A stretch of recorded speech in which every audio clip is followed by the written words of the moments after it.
This story is about a man who turned prison cells into laboratories, who killed without hesitation, and who lived more than 50 years behind bars, most of them in crushing isolation. A killer, a manipulator, and yes, a bird-obsessed madman.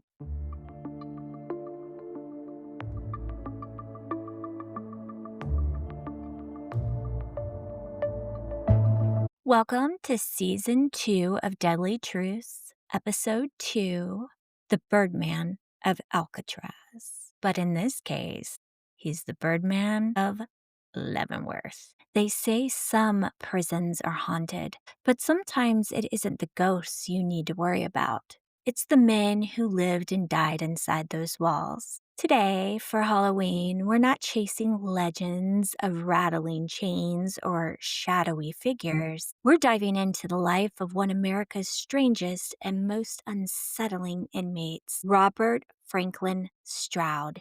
You probably know him as the Birdman of Alcatraz, but the truth behind his story is far creepier than the Hollywood myth. So grab your flashlight, maybe lock the doors, because this story is about a man who turned prison cells into laboratories, who killed without hesitation, and who lived more than 50 years behind bars, most of them in crushing isolation. A killer, a manipulator, and yes, a bird-obsessed madman. Robert Stroud was born in 1890 in Seattle, Washington. And if you've ever wondered what kind of childhood builds a man like this, let's just say it wasn't the kind of upbringing you'd find in a Hallmark Christmas movie. His father was violent and abusive, his mother cold and controlling. In today's terms, you'd call it a trauma factory. By the time he was in his early teens, Stroud had had enough. At only 13, he ran away. Picture it. The early 1900s, America still running on steam engines and horse-drawn wagons. And here's a scrawny kid drifting through cities like he's on a permanent misfit tour. You know how we talk about being latchkey kids from the 1980s or the 1990s. Stroud was the original runaway latchkey kid, except instead of MTV and microwave Hot Pockets, his adolescence came with prostitution rings and bar fights. He bounced between a lot of odd jobs, but trouble always seemed to find him. By the time he hit his 20s, Stroud wasn't just surviving, he was scheming. In 1909, Stroud made his way to Alaska. And here's where his story turns deadly. He became a pimp, controlling a small group of women in the booming, rowdy towns of the territory.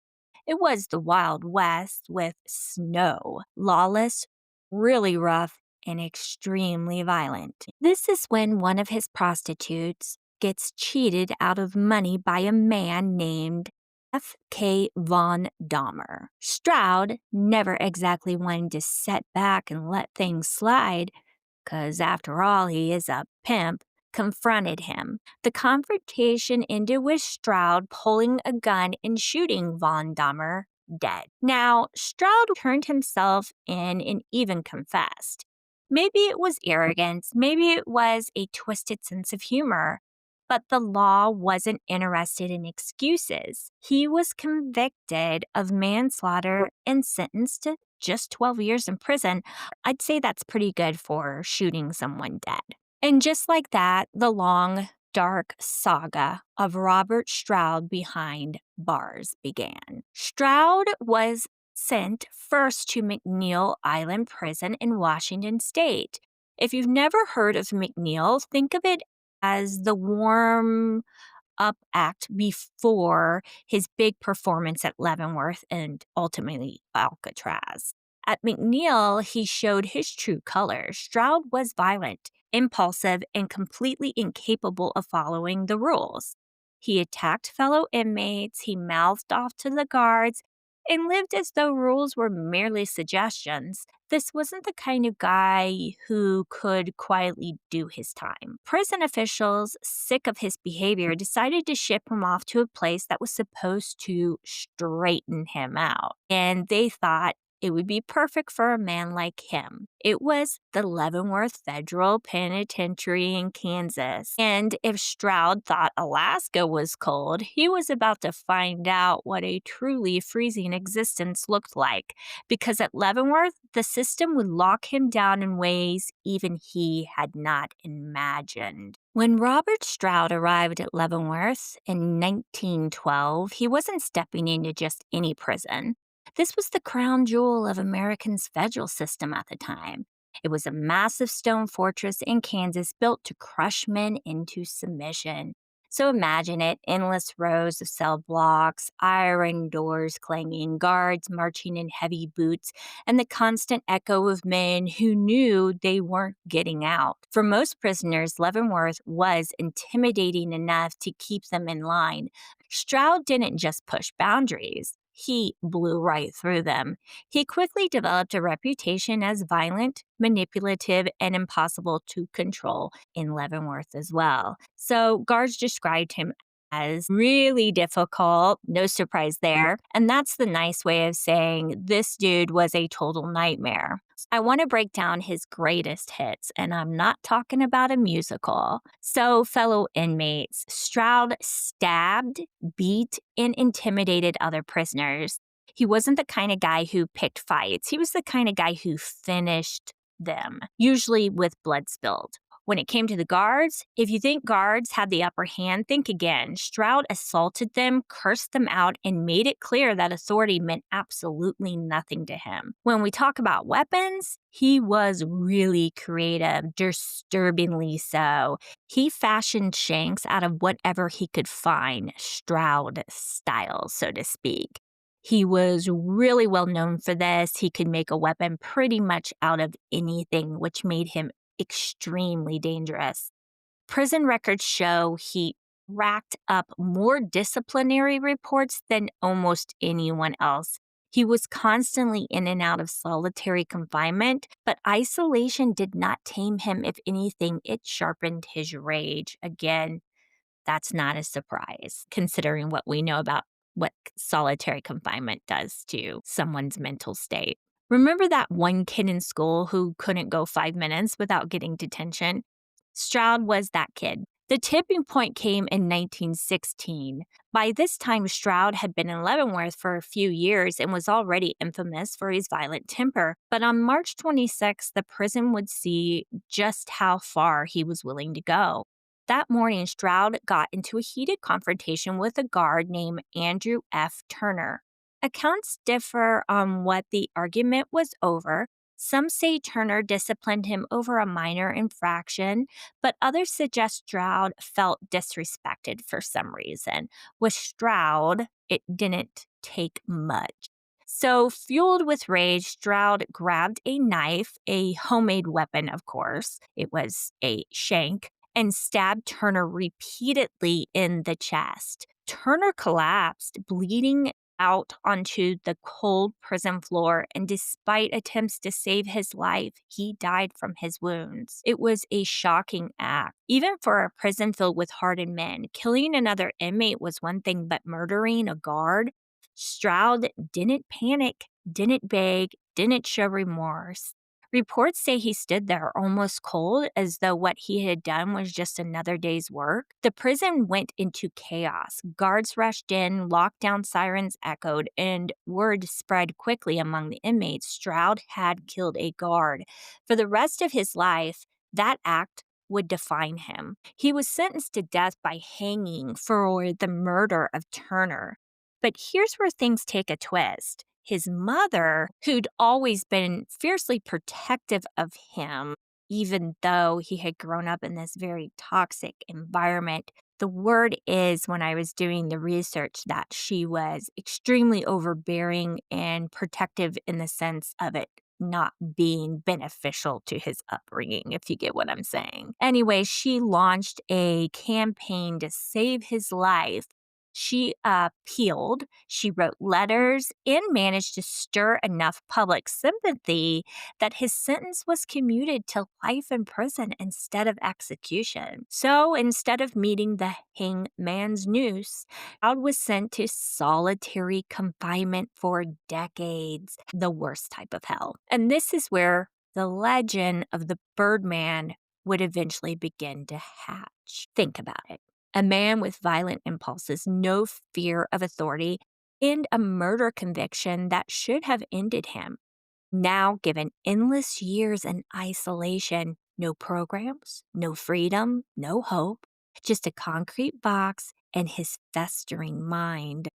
Prison officials thought this would break him. Instead, it created something far stranger, a man who would turn solitary into his own laboratory of obsession. But before the feathers started flying, Robert Stroud had already cemented himself as one of the most dangerous inmates in American history. The murder of Andrew Turner proved he wasn't just violent, he was unstoppable. So now Robert Stroud is locked in solitary at Leavenworth. His death sentence has been commuted to life. Decades in a 6x9 cell would mean despair, silence, and madness. For Stroud became projects. And what project does one of the most dangerous men in America choose? Not chess, not painting. Nope. He turned his prison cell into the creepiest birdcage in U.S. history. It started small, and in the 1920s, Stroud found an injured sparrow in the yard and nursed it back to health. Guards, maybe trying to keep him occupied, allowed him to keep the bird in his cell. It seemed harmless. After all, how much trouble could a convict cause with a sparrow? But Stroud wasn't the type for just one. Before long, he was ordering canaries from mail order suppliers through his mother, then finches, then more cages. Soon, his cell wasn't a cell at all. It was a mini zoo. I know this sounds really weird, but they did allow this to happen. By the mid 1930s, Stroud had hundreds of birds crammed into his tiny cell. Imagine it, constant chirping, feathers in the air, cages stacked on the ceiling. And let's not forget the smell. This wasn't like a cute pet store, it was a horror set, in my opinion. Moldy feed, bird droppings, dead chicks, and one furious prisoner pacing among them. I mean, this is Norman Bates running a pet store out of his bedroom. That's Leavenworth in 1935. But here's another twist. Stroud wasn't just hoarding them, he was studying them as well, like some kind of feathered Dr. Frankenstein. He dissected the birds, experimented with their diets, and tested remedies for their diseases. And he was smart, really smart. He published two respected books, The Diseases of Canaries, 1933, and Stroud's Digest on the Diseases of Birds, 1943. Scientists actually read his books. Pet bird lovers across America wrote him for advice. Picture it. It's hard not to laugh at this one, but picture this. I mean, housewives in Ohio sending letters to a man in solitary confinement at Leavenworth asking, Mr. Stroud, what should I feed my sick parakeet? And he'd write back between stabbing incidents with his, shank. So Stroud basically ran the 1930s version of WebMD for birds. Only instead of you have a cold, drink fluids, it was your canary has some disease I can't pronounce. Here's a treatment from a convicted murderer. Stroud wasn't content with just science. He started selling medicine formulas and bird supplies by mail, with his mother acting as the middleman. This is just too weird, I'm sorry. And he was actually making money, real money. But this was not Etsy. This was a convict manipulating the outside world from inside a maximum security prison. I mean, this guy was a absolute manipulator. He was really intelligent, as I said. From all known accounts and from the research, he had a really high IQ. But what came with that is he was really good at manipulating people and deceiving them. So the fact that he was making money off of people with this, it dumbfounds me. And the fact that it was allowed to go on. But again, he's in solitary for confinement for decades. And I guess back then they just thought, oh, well, let him have these birds and all of this fan mail and so forth. Of course, this all got out of hand, clearly, and the guards did end up getting frustrated. The wardens fumed, but oddly enough, he was untouchable. He had become a minor celebrity among bird enthusiasts. Who knew that bird enthusiasts had that much pull? But I guess back in the 90s, they did, right? Because there wasn't a lot to do back then, let's face it. So now, here's where the legend gets dark, if you can imagine. It gets darker. Hollywood later painted Stroud as a misunderstood genius, a gentle soul who found redemption in birds. The reality? Stroud was still very violent. Guards said he threatened officials, manipulated everyone who came around him, and was considered one of the most dangerous men in their prison system. So among the guards and the wardens, they saw him for what he was. And when I say that they did consider him extremely dangerous, that's not over exaggerating. For that time frame, he was up there with Panzram, who I did my first episode on, Carl Panzram, who was absolutely terrifying. These two guys were both really, really scary people. They were at Leavenworth at the same time. The time frame does overlap, but since they were both so dangerous, they were never put together for obvious reasons. So, maybe they might have seen each other at some point on the way to like the infirmary, but they were under heavy guard and there's no evidence of them ever spending any time together. And of course, that makes total sense. So the birds, in reality, they weren't redemption. They were just a distraction, right? His cell was a laboratory, his fame a shield. And yet, the myth of a man redeemed by animals did begin to grow because everybody loves a good story, especially, a feel good story, right? But the truth, yeah, way more darker and more menacing by far. Late 1930s, Leavenworth officials had had enough of this whole bird show, so to speak. Stroud wasn't just keeping the birds, he was running an empire in there with his birds. When I think of this, I envision, like the Joker or some kind of villain that you would read about in a comic book. His cell was overrun, the smell was unbearable. For anybody who's listening who's known people who have had birds or do have birds, especially if you have several of them, the noise, the smell, yeah, I could see that being a huge problem. And guards hated working near him. The warden finally pulled the plug. The birds were removed. The business was shut down. Stroud fought like hell to keep it going, even trying to sue them. I think he actually did, but the whole show was over. And with the birds gone, Stroud was left with nothing but his rage and his reputation. His days as the Birdman of Leavenworth were finished, but his fame and his violence earned him a one-way ticket to the most feared prison in America, which was Alcatraz. We've got a one-way ticket to the Rock, and who we know as the Birdman of Alcatraz. By 1942, Leavenworth obviously was just fed up. They didn't want to deal with it anymore. The birds were gone, the cages emptied, and Stroud was back to being just another violent, manipulative prisoner who scared the staff half to death. He turned his cell into a zoo, ran a business from solitary, and stabbed more people than most inmates ever met. The solution: ship him off to the place built for men like him, Alcatraz. Perched on its lonely island in San Francisco Bay, Alcatraz was the government's iron answer to inmates who couldn't be controlled anywhere else. The Rock wasn't about rehabilitation.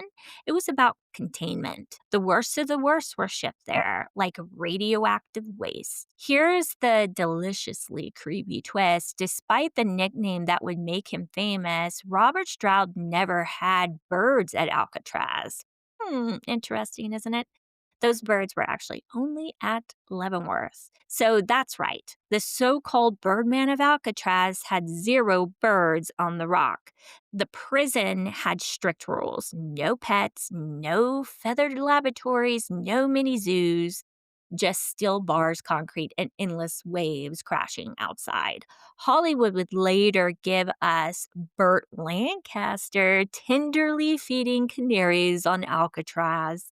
Don't know if any of you are into the old school movies, but Burt Lancaster, he was a great actor. Anyways, our reality is Stroud was pacing a tiny isolation cell, seething with rage and writing legal petitions nobody ever cared about.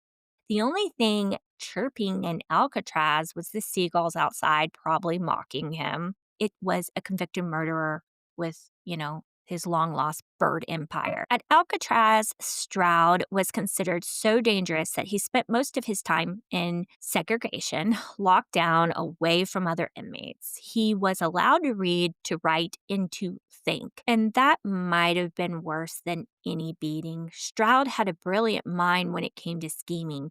He cranked out manuscripts, letters, and petitions. He wrote a massive history of the U.S. penal system, because if anyone knew the inside of American prisons, it was him. But to guards and officials, he was still the same menace who had murdered a federal guard and run a criminal side hustle out of solitary confinement. A gaunt old man, hunched over books, surrounded not by birds but by silence, plotting imagery, revenge against a system that had already broke him. That's scarier than any slasher movie, in my opinion. How did Stroud become the Birdman of Alcatraz if he never kept birds there? We're going to just have to blame Hollywood on that one. The 1955 biography by Thomas Gaddis painted Stroud as a reformed genius, a misunderstood soul who found redemption through his love of birds. It was sympathetic, dramatic, and mostly fiction. The book sold, and soon Hollywood wanted in.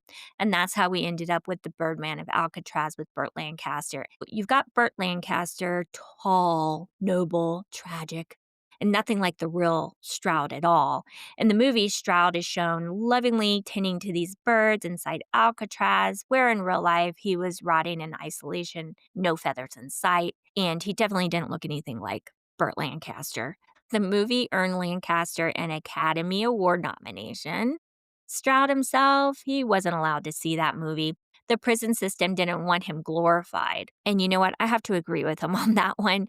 I don't think he should have been, considering he had killed 2 men. But the damage was done. The public bought that myth because they didn't know any better. To many Americans, Stroud wasn't a violent pimp. He wasn't a murderer. He was a sad genius, a man made gentile by his canaries. And the real Robert Stroud, as I said, he was manipulative, he was violent, and he was terrifying. Guards described him as utterly untrustworthy. Officials called him a menace. He never stopped scheming. His bird studies were impressive, yes, but they didn't change who he was. The Hollywood myth turned him into a tragic anti-hero. Robert Stroud, later mythologized as the Birdman, wasn't always the figure Hollywood tried to glamorize. He started with 1 killing in Alaska, given what many called a light sentence of just 12 years. But Stroud chose violence. Inside Leavenworth, he murdered a prison guard, forever binding himself to the cold stone walls of the big house. As these halls remind us, it's not always the ghost you need to fear, but the men locked away inside. Thanks for listening to Deadly Truths. Don't forget to like, share, and follow so you never miss the next tale from the dark side of history. And stay tuned, because next time we dive into another story with blood on its hands, cold blood, the crime that shocked America, and the killers who would also find their way to Leavenworth. Halloween in the big house isn't over yet.